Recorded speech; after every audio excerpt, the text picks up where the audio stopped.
Halo teman-teman, kembali lagi bersama saya Andrian dari jurusan Ilmu Kelautan dan Perikanan, Prodi D4 Pengolahan dan Penyimpanan Hasil Perikanan, Politeknik Negeri Pontianak.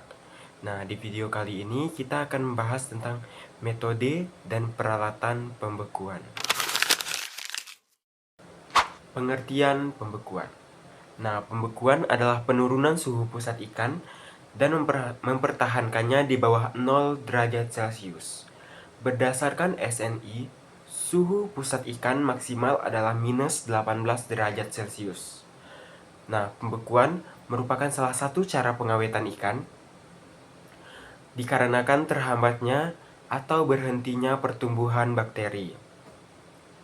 Pertumbuhan bakteri terhambat karena sebagian besar air di dalam tubuh ikan telah menjadi es, dan persediaan cairan menjadi sangat terbatas. Dengan demikian, bakteri akan mengalami kesulitan menyerap makanan sehingga terganggu karena bakteri hanya dapat menyerap makanan dalam bentuk larutan. Selain menghambat aktivitas bakteri, suhu yang sangat rendah juga menghambat aktivitas pembusukan akibat enzimatis dan oksidasi. Perbedaan pendinginan dan pembekuan. Nah, suhu standar pendinginan seperti yang kita ketahui adalah 0 sampai 5 derajat Celcius. Sedangkan suhu pembekuan yaitu di bawah 0 derajat Celcius. Keadaan pertumbuhan bakteri dan enzim pada pembekuan lebih rendah dibandingkan dengan pendinginan, sehingga daya awetnya lebih tahan lama. Nah, daya awet ikan yang didinginkan itu bisa bertahan sekitar 7-14 hari, sedangkan pada pembekuan bisa mencapai 2 tahun. Faktor-faktor yang mempengaruhi kecepatan pembekuan. Nah, faktor yang berhubungan dengan produk yaitu jenis produk seperti kadar air, suhu produk, tebal produk, luas permukaan yang berhubungan dengan media pembekuan, dan metode pengemasan. Nah, faktor yang kedua adalah faktor yang berhubungan dengan sistem alat pembeku. Contohnya seperti tipe medium alat pembeku, suhu operasi alat pembeku, dan keadaan gerakan medium pembeku. Nah, metode pembekuan itu dibagi menjadi 5 jenis metode. Yang pertama adalah natural convection freezing, yang kedua itu Forex convection freezing, yang ketiga adalah liquid immersion freezing, yang keempat contact freezing, dan yang kelima adalah cryogenic freezing. Natural convection freezing. Nah, natural convection freezing ini adalah aliran fluida alami yang meningkat ketika suatu sumber panas ditekankan pada fluida tersebut. Ketika fluida di sekitar sumber panas menjadi hangat, fluida tersebut mulai berkurang densitasnya dibandingkan fluida lainnya. Fluida yang hangat ini naik ke atas, menyebabkan fluida yang lebih dingin mulai tenggelam, menimbulkan arus konveksi yang secara terus-menerus mengalirkan fluida ke udara.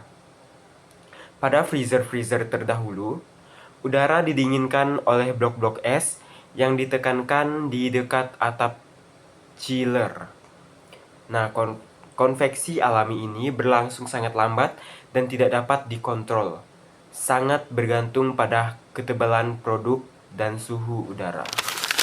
Selanjutnya ada Forex convection freezing. Nah, fungsinya untuk mendinginkan produk dengan menggunakan udara dan memindahkan panas dari udara dengan melewatkannya pada refrigeran evaporator. Kipas digunakan untuk mempercepat perpindahan udara dan mengakibatkan metode ini lebih terkontrol karena suhu udara dalam freezer dapat diseragamkan dengan kecepatan udara bisa diubah untuk memvariasikan koefisien pindah panas di permukaan produk. Untuk produk yang tipis, dengan resiko luas permukaan, misalnya massa yang besar, peningkatan koefisien pindah panas dapat menurunkan pindah pembekuan. Untuk produk dengan resiko yang lebih rendah, bisa menggunakan waktu pembekuan dibatasi oleh kecepatan konduksi panas melewati ketebalan produk dibandingkan dengan kecepatan pindah panas di permukaan produk. Selanjutnya ada liquid immersion freezing. Liquid immersion freezing digunakan dengan cara produk dicelupkan pada cairan dingin, umumnya larutan garam, glikol, atau larutan gula yang didinginkan oleh evaporator refrigeran. Metode ini mengakibatkan besarnya nilai koefisien pindah panas yang berdampak pada singkatnya waktu pembekuan dibandingkan dengan metode air freezing. Selanjutnya ada contact freezing, yaitu proses pendinginan dengan udara maupun dengan cairan yang memerlukan 2 kali pindah panas, yaitu dari produk ke udara atau air dan dari udara atau air ke refrigeran. Kelemahan ini dapat diatasi dengan satu langkah proses pindah panas dengan membuat produk berkontak langsung dengan refrigeran. Contact freezing ini dilakukan dengan menempatkan produk di antara 2 logam yang diisi dengan refrigeran, sehingga menimbulkan koefisien pindah panas yang tinggi, lebih dingin dibandingkan dengan air atau liquid immersion freezing. Selanjutnya ada cryogenic freezing. Cryogenic freezing ini dilakukan dengan menyemprotkan nitrogen atau CO2 cair ke permukaan makanan atau dapat juga dilakukan dengan cara pencelupan. Suhu kriogen dan produk sangat jauh berbeda, sehingga produk akan langsung membeku dalam waktu yang singkat. Koefisien pindah panas menurun dengan semakin tebalnya produk. Alat ini tidak memerlukan mesin refrigerasi. Selanjutnya kita akan membahas tentang unit IQF. Unit IQF itu memiliki 2 tipe. IQF yang pertama adalah IQF tipe spiral, yaitu adalah alat pembekuan cepat produk secara individu yang menggunakan refrigeran amoniak. Yang kedua adalah IQF tipe kriogenik, yaitu adalah alat pembekuan cepat produk secara individu menggunakan nitrogen cair atau karbon dioksida cair. Selanjutnya ada overweight. Overweight merupakan penambahan berat untuk mengantisipasi penyusutan berat akibat proses pembekuan. Contohnya pada produk CPF dan IBF akan mengalami penyusutan berat sekitar 3-5%. Dengan demikian, sebelum produk dibekukan, maka harus ditambah overweight sebanyak 3-5% dari berat produk yang didinginkan. Produk IQF dengan metode kriogenik akan mengalami penyusutan berat sekitar 1-3%. Maka berat produk harus ditambah sebanyak 1-3%. Saat penimbangan akhir atau dilakukan setelah glazing. Untuk mengurangi penyusutan tersebut, pada saat praktek di lapangan, biasa ditambahkan weight gain atau penambahan berat seperti STPP atau sodium tripolyphosphate, atau bisa juga dengan melasid, natrium metabisulfit, dan anspek, dan lain-lain.